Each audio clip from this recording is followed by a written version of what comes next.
Awa Diop Ndiaye peut-être résultat yi en tout cas au plus tard vendredi à minuit dina génn espérons que peut-être demain bu ñu rencontrer commission bi ci soirée bi ñu génn résultat définitif bi wala sax résultat provisoire yi est-ce que tey jii assemblée nationale bi xam nañu luy sénégalais di xaar si ñoom parce que aussi bokkoon na ci projet président Bassirou Diomaye Diakhar Faye tas ñaari institution yu mu jàppoon yu budgétivore ak inutile mooy au conseil collectivité territoriale ak bi nga xamante ne mooy conseil économique social environnemental loolu tey jii day firndeel que ni ñoom bañal nañ ko li nga xamante ne mooy Bassirou Diomaye Diakhar Faye le président de la République mais askan bi joxaat nañ ko ni ko li nga bëggoon di nga ko am ak yeneen ak yeneen. Pape defe naa ne assemblée nationale bi 15e législature bi mun nañu am yaakaar ne la donne va changer ci li nga xamante ne moom lañ doon gis xam nga ci 14e législature bi passé dañu yaakaaroon ne dina am changement mais li ko yàqoon moo doon intercoalition Yewwi Wallu bi nga xamante ne ils n'ont pas joué le jeu dañoo dem ba ci biir pour des intérêts crypto-personnels ñu def li nga xamante ne la ñu def ba nga xamante ne assemblée bi n'a pas répondu à l'attente des Sénégalais tey jii avec cette 15e législature yaakaar nañ ne dina répondre à l'attente des Sénégalais heureusement je vais dire que ne le parti au pouvoir am la majorité parce que tey jii opposition bi nga xamante ne bi ñuy battre campagne joxuñu ñu programme de législature li ñu doon jox chaque jour nga ko doon dégg mu mel ni programme présidentiel ñii indil nañu programme de législature wax nañu lan mooy rôle assemblée nationale et lan la ñu war a xaar ci ñoom Pape wax nañ leen ci seen campagne ñoom bi ñuy battre campagne point yi nga xamante ne moom moo ëpp solo ci ñoom te li nga xamante ne moom la ñuy xaar ñoom ñi nga xamante ne ñoom ñooy askanub Sénégal bokk na ci ñaari institution budgétivore yooyu comme ni nga ko waxee Pape ñu reyee leen carrément bokk na ci pour la réduction des comptes haute cour de justice bokk na ci li nga xamante ne moo di loi d'amnistie bi mais bokk na ci également d'autres lois yoo xamante ne dafay bokk ci fonctionnement social li nga xamante ne moom moo di réew mi defe naa ne démb cité woon naa fi code de procédure pénale mais également code de la famille mu nekk ci code yoo xamante ne également les Sénégalais attendent que ñu changer li ni mel parce que sur le côté social Sénégalais mën a gisaat seen bopp sentir ne ay nit lañu sentir ne ay doomu Sénégalais sentir nañ ne des citoyens à part entière defe naa ne yooyu la ñuy xaar tey jii ci assemblée nationale bi et ça va pas tarder Pape parce que tey jii dégguñu benn contentieux dégguñu benn reproche dégguñu kenn koo xam ne mi ngi kaas lenn yi tey suñu leen woowee ñu war a dem toog àllarba waxtaan yaakaar naa ne amul lenn lu fekki les résultats provisoires vont sortir et vendredi comme ni nga ko waxee sànq à minuit résultat définitif bi dina génn mais également ñu gaawantu installé parce que il faut savoir que le Sénégal il faut chaque année mois de décembre lañ doon voter budget bi à partir du 8 décembre daan nga dégg ñu naan la ñu ngi commission après ñu commencer plénière pour voter le budget tey jii il faut ñu gaawantu àgg ci date boobu pour mën a voter le budget 2025 parce que bul fàtte ne tey Sénégal déjà budget 2024 bi ñoom Ousmane Sonko Diomaye bi ñuy ñëw fekk nañu ñu exécuter budget bi les trois quarts on va dire si mois de mars rek de ce fait li ci des ci at bi yëpp gymnastique la ñuy def nii pour mun a liggéey li ñu war a liggéey parce que budget en tant que tel amatu fa fekk nañu budget bu ñu voté en décembre Pape ñu ne la janvier février mars nguur gi fi nekkoon exécuté na les trois quarts du budget loolu c'est aberrant léegi ñoom li ci desoon yëpp dañ doon def gymnastique de ce fait urgence bi ça se situe à ce niveau ñu gaawantu voter li nga xamante ne moom moo di budget 2025 pour permettre à l'État mu dérouler li nga xamante ne moom moo di son programme. Georges Nesta mën nañu am quand même yaakaar ni assemblée bi ñu jëm nar na doon assemblée de rupture assemblée boo xamante ni non seulement dina représenter askan bi mais aussi ci en termes de qualité ak voilà de proposition ñu am assemblée boo xamante ni ñëpp koy naaw. waaw bon man mënaguma leen juger j'attends de les voir à l'œuvre d'abord parce que am na yeneen ñi ma si xam mais je connais pas les profils de tous ceux qui sont élus donc yooyu balaa nga leen mën a juger fa nga gis leen d'abord. ba xam leen. njort laa de waxuma juger. waaw njort voilà bon en tout cas daal xam naa ne. ils ont du boulot. am na liggéey bu bëri bu leen di xaar. man kay question mooy posé wu fu mu nekk nii. mooy est-ce que Ousmane Sonko day dem Assemblée nationale nekk président de l'Assemblée nationale wala day continuer di nekk le premier ministre du Sénégal. man nag jàpp naa ne ñaar yëpp boo xam naa ne waxtaan na si ak président de la République ba pare ça c'est sûr nit ñi ñoo xamagul nag lan mooy option mais mu nekk président Assemblée nationale baax na dina mën a peut-être un peu élever le niveau du débat parce que déjà c'est un ancien parlementaire xam na d'abord comment ça se passe mais mu nekk premier ministre également am na si importance. D'accord. Parce que premier ministre bul fàtte ne que moom mooy coordonner l'action du gouvernement. te moom tey munoo wax. daal fu mu nekk rek baax na. baax na fee voilà parce que mais xam naa ne premier ministre moom si premier ministre la njëriñam ëppee si man su ma gis-gis parce que premier ministre encore une fois mooy coordonner action du gouvernement. D'accord. te moom projet bu muy wax noonu moom moo koy piloter.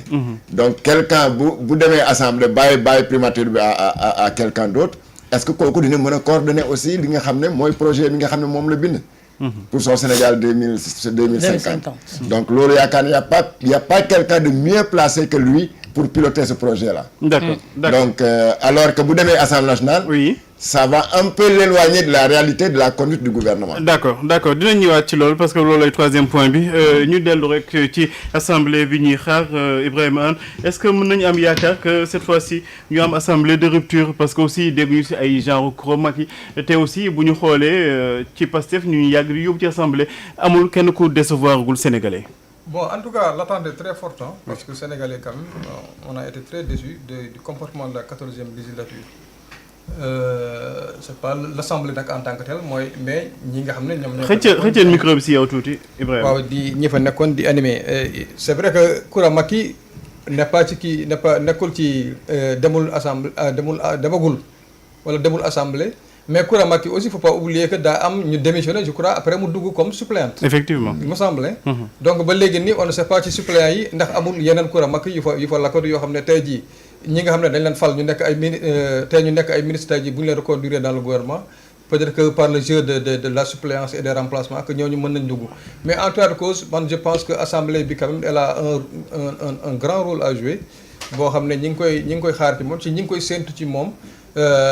Surtout ci assemblée boo xam ne qui sera contrôlée à plus de peut-être de 60% par Pastef. Donc loolu day wane benn espoir de changement boo xam ne nit ñi dañ ko porter ci ñoom te bu boobaa dañoo war a vraiment nekk ay député modèle on ne doit pas en tout cas ce qui s'est passé ne doit plus se repasser.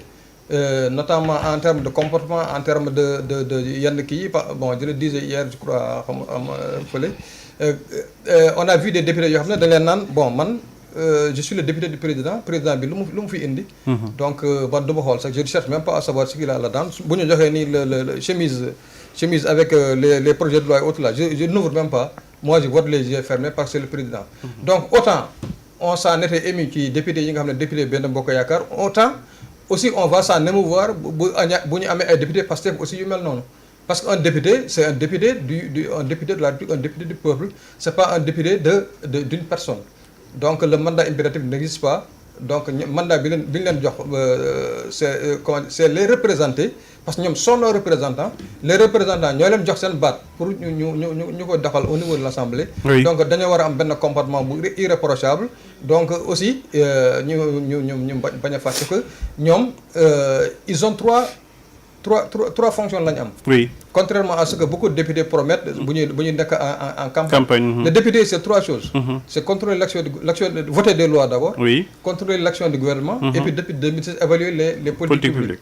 Donc yooyu la ñu xaar. Mais pas ay ci femme yi ku la dàq sañse donc ci góor ñi ku la dàq saaga wala ku la dàq door ay kurfeñ. Donc je crois que loolu taxul ñu yóbbu parce que bu doon loolu rek yaakaar naa ne ci arène yi wala fële arène Pikine ay. dimanche non loolu sàmm sa kàddu gagné. Bon j'irai pas jusque-là mais en tout cas bu doon loolu peut-être arène Pikine la ñuy dem pour xool pour investir pour xool ñan la ñuy investir ci liste yi. Donc c'est pas l'Assemblée c'est pas une arène de gladiateurs c'est une arène de vraiment d'échange de bonnes idées.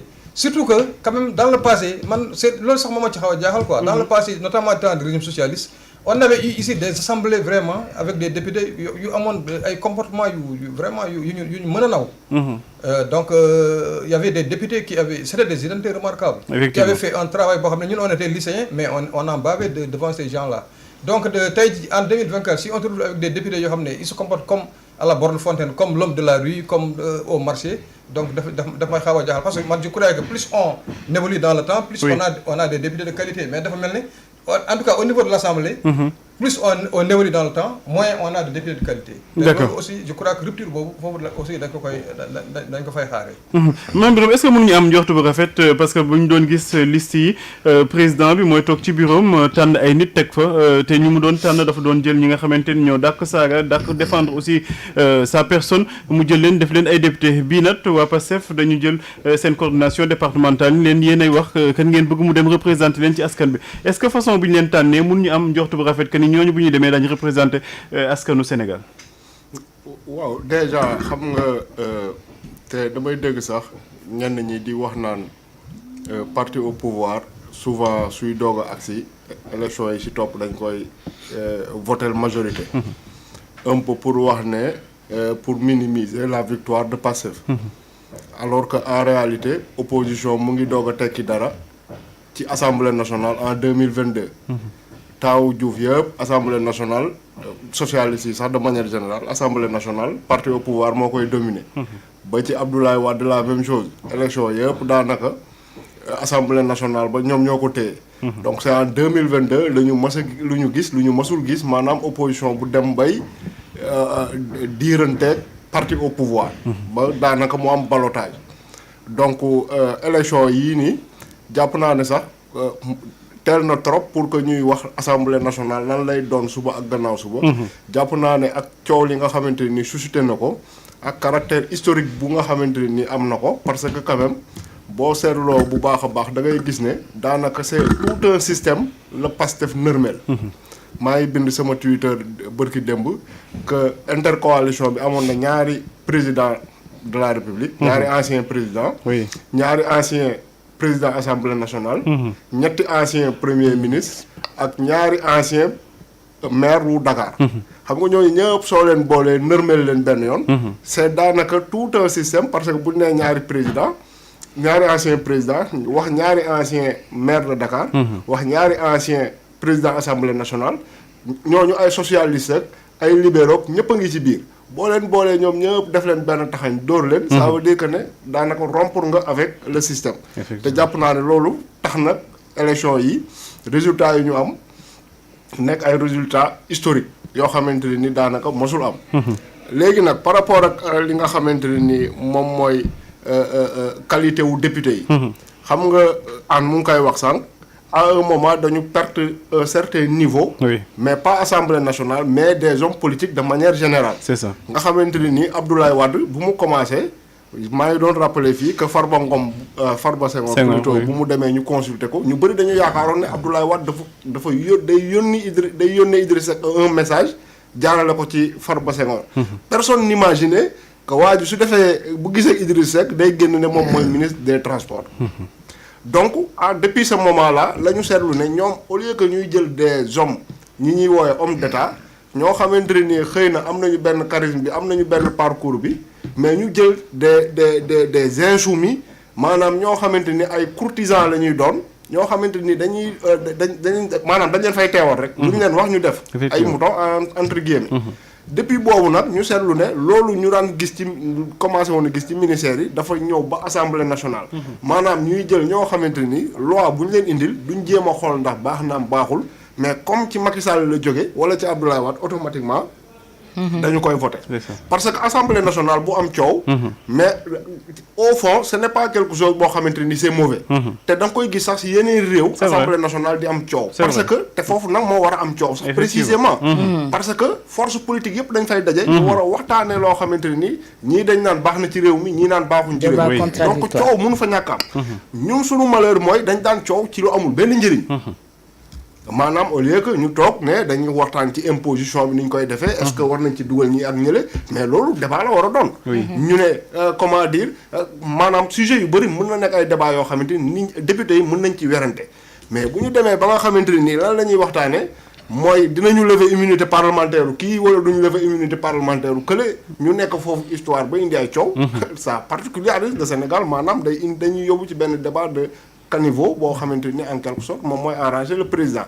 te soo fàttali ko avant élection 2017 yi ma daanelee foofu.